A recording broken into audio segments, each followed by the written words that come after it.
Are there like one or two other like tips or like common mistakes you see men making that they could like easily improve on? Yeah. One of the key things is, couples involved, you're not going to be attracted to somebody unless you have differences. Okay. It's the differences. And so you're going to have difference of opinion and differences of way of communicating. And so generally you're making some decision together, or she has some complaint and she's now going to complain to you. What men will tend to do is like ping pong. We complain back. Okay. And we just being reasonable. Well, no, you're saying that about me, but just the other day you did that very thing. That's one. Another is, well, you're saying that about me, but you don't do this over here. Okay. Another one is, well, so what if I did that? That's not a big deal. Why are you getting so upset about it? What do you expect of me? All these are all defenses. This is all pointing out that we're right and that we don't deserve to have somebody reject us, which is what it sounds like. We have to realize they're temporarily crazy. If one way of looking at it, you can't say that directly to them. Although if I have women listening, I'll say, of course, they're not rational. It's like my wife when I mentioned that she gets upset about me turning out the light. The first 10 times it wasn't upsetting. Why is it now a big deal? Well, from a point of view, the actual turning, well, she has to turn the light on. It's not a big deal, but the accumulation, suddenly you become a big deal. And because you start reacting like he doesn't love you. So we are all irrational. All negativity is irrational, particularly with somebody who loves you. It's the same thing of like living in America. What do you have to complain about for most of us in America? Go to Afghanistan right now. Now you see what you got here. Everybody wants to come here and everybody's complaining about how terrible it is here. Are you kidding? This is the place everybody wants to come. Let's have a little trust and appreciation and gratitude. Okay, having said all that, back to what mistakes we make is we want to talk women out of what they feel. And logically, you can always do that. Logically, it doesn't work to do it. It's like a fire. We want to put out the fire with logic. What we want to do is allow the fire to burn out, even blow a little bit on it. Let it burn out faster by asking questions. Now, what we do is that it is hard. Okay, this is not easy. It took me a long time to master this. I'm like kung fu guy. You can throw arrows at me and I'll just dodge them and deflect them and everything, come give you a hug. But that takes practice and not taking it personally. See, when you take things personally, you're being vulnerable. So you have to be not vulnerable. So it's not about me. Anything she says is not about you. It's like you're here for her, but you can't do that unless you understand women. So the way you understand her is to realize that she has experienced, when she's stressed, temporary amnesia. She's forgotten all the good things you've done, who you are, and all her brain has done is she's focusing on what you didn't do, what's not. Now, life is full of problems, and if you just think about problems, it's shitty. But if you have a balance of, well, I got there's problems here, but look at all this good stuff, it's like I'm going to fly, give a class in China. I make a ton of money when I fly to China to give a class. They pay a lot for Western teachers, but you got to be in an airplane for 12 hours. You got to go through customs and all that. Who wants to do that? Well, I don't care doing that as long as I'm going to get my reward. So I don't complain about it because I understand the situation. It's a give and take. It's a balance. Okay. So what women do is they can balance it. But first, when they're stressed, they can't. They have temporary amnesia. Literally, they've got this hippocampus, which in most cases is twice as big as in a man. It's the memory, and its job is to remember bad stuff that's happened in the past to avoid it in the future. So if a woman has a stress reaction in life, she has 8 times more blood flow than a man who's stressed to the hippocampus. And the hippocampus, if you're stressed, it's like a library of everything that's happened that you can remember, right? There's a ground floor, which is all the good things. On the top floor is all the bad stuff. So when a woman's happy, she's walking around the ground floor. But under stress, she gets in an elevator, goes up to the second floor, and all she sees is her life is miserable. And you're the target. Because so so she can't, you have to sort of have pity on her, compassion really, but it's to recognize right now she doesn't need me to tell her why she's wrong. She'll figure it out. Just as if you've done something and you forgot to do something, you don't need your wife to tell you you forgot one more time. How many times I have to tell you? She'll use her history to try to make you wrong. You should know better. So we want to say to her, she should know better. No, she has the ability, but she has to bring her estrogen back up to get out of the second floor, back to the first floor, where her brain suddenly goes, Oh, yeah, he does do wonderful things for me. It's understanding. So when a woman's upset, in the moment she doesn't realize she's being so negative, she will realize it if you don't point it out to her. This is the innate intelligence. If she can share what she's feeling and you say, well, help me understand that better. What else? Tell me more. Here's what happens. She's upset with you. And now you use logic to tell her she shouldn't be upset.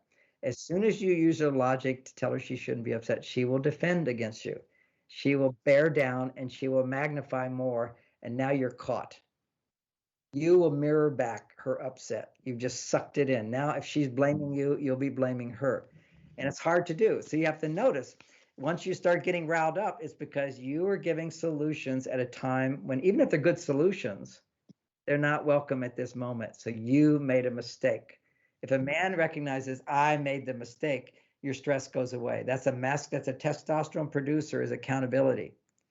So, but if you don't realize you made a mistake, so you make a mistake, then you cool down. If you realize, oh, I'm giving solutions, I need to stop doing that. I need to listen more. So that takes time to do. Our instinct is to make somebody wrong if they're making us wrong.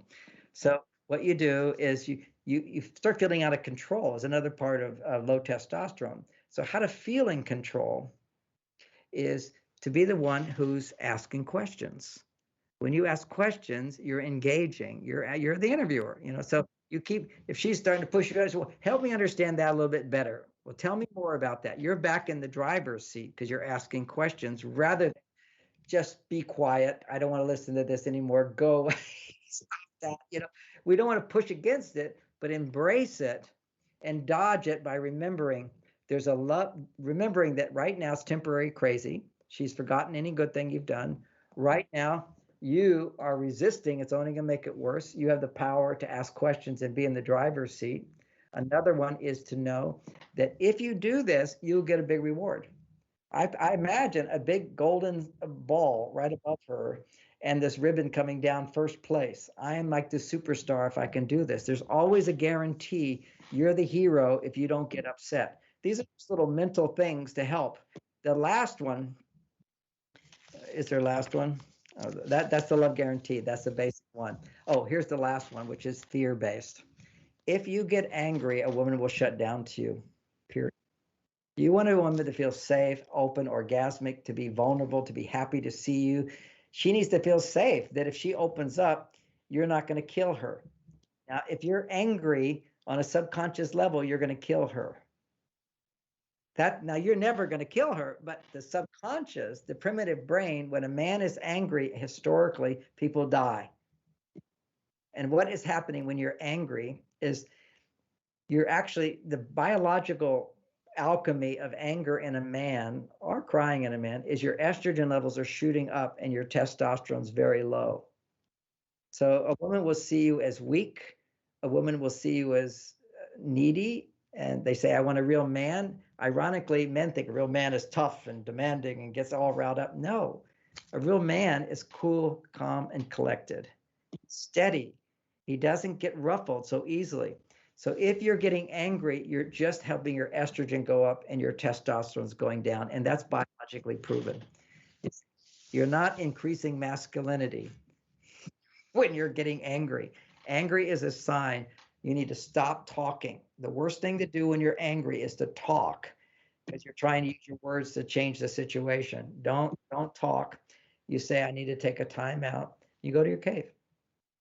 And women want to follow you. Say, look, I really want to hear you. I need to take a time out so I can think about what you said. And then when you come out of your cave, you don't start talking about whatever it was. You're still raw. She's raw. You just have an understanding. If you take a time out, maybe the next day you can have that conversation again. In the meantime, you need to just be nice to each other. And it's like you've been bruised. As soon as that happens, if you get bruised, she's bruised. I mean, you can't be vulnerable at those times. And we are, because we have sex with them, we open up. And so that's why sex brings up everything, because we become vulnerable and then people have a bigger effect on us. Our job as men is cool, calm, and collected. Watch a lot of Kung Fu movies. Watch how these masters, because they're trained, they know, you can have 15 people attack him because he knows all the moves that can be made. And so he's already predicting it. So once you get women, they're going to push your buttons and you have to like duck and dodge and control. Remember that she can talk for a while. Your solutions don't help. and let me hear you more. And she'll sabotage this. She'll say, so what are you going to do about it? So what should we do about it? And if she's upset, do not give a solution, because she'll step all over you. It's just that this is what the monkey does. No, she's just going to knock you down because she can't open to receive whatever you say. So you won't feel appreciated, and you'll feel rejected, and you'll get plugged in and triggered. So just know, you give solutions unless she's asking for them and she's in a place of loving appreciation. Otherwise, what do? You say, I need to think about this. I just don't know. I want to think about it. Maybe tell me more about it and tell me some of the things you would like. Tell me why you like that. What else? Get her going and exploring. And she realizes, as she's talking, she realizes, I'm being a bitch. I'm being selfish. I'm being demanding. This doesn't seem like very loving of me. And he's being so great about that. He's not making me wrong. He's not attacking me. He still loves me. And something you can say to her, another thing to say, since a bunch of guys I'm talking to, is when women are upset and they're complaining about their day, and what do? You listen a little bit. You want to feel like you can do something. Here's something you can do again and again and again. Take a heavy breath, because you actually don't want to hear all that stuff anyway. So you, like, and then you say something like this. You give so much to so many people. I want to just give you a hug. Another one be, you do so much there, and they just don't give you the appreciation you deserve. I love you, and give her a hug. And that might sometimes love, if you give a woman love, it brings up a little more of her resistance. And she says, yeah, you don't love me either. Well, help me understand that. And what would you like more of? Just ask questions, get them talking, and they start realizing how difficult it is to make them happy. They're responsible for being unhappy. They want to be happy and they want to be loving, and they're not being very loving at all.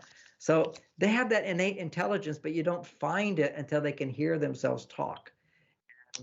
And even better, if you want to be Superman here, this takes practice. Is read my books about the feeling letter technique and the Venus talk, or in my books. But it's like when she's talking, to be able to say occasionally, just help me understand that better, and then to say something like, that's so frustrating. That's it, an emotional. That's really disappointing.